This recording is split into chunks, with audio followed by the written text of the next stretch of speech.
बिहार विधानसभा चुनाव के पहले चरण की 121 सीटों पर 65% वोटिंग हुई। सबसे ज्यादा मुजफ्फरपुर और समस्तीपुर में 71% से अधिक वोटिंग हुई।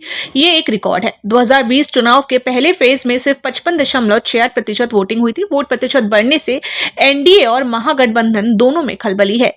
एनडीए में खलबली का कारण है कि बढ़ा हुआ वोट कहीं बदलाव का तो नहीं है। महागठबंधन में खलबली की वजह यह है कि महिलाओं के बड़े प्रतिशत को नीतीश बाबू तो नहीं ले उड़े, लेकिन इस बड़े प्रतिशत की सबसे बड़ी वजह एसआईआर यानी मतदाता सूची का गहन पुनरीक्षण हो सकता है।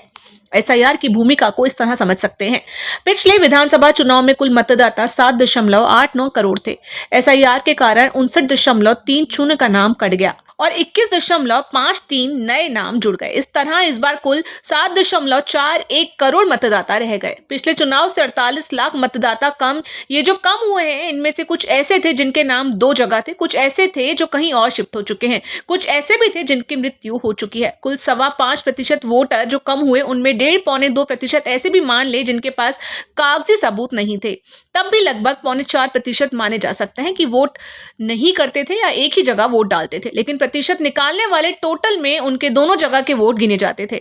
इसलिए बढ़े हुए 7.7% वोट में 3.7% का योगदान एसआईआर का है। सही मायने में इस बार केवल 4% वोट ही बढ़ा है। इसमें से भी पुरुषों का 7% जबकि महिलाओं का 9.3% वोट बढ़ा है।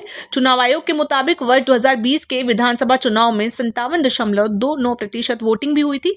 इनमें से 59.69% महिलाओं और 54.45% पुरुषों ने वोट दिया था।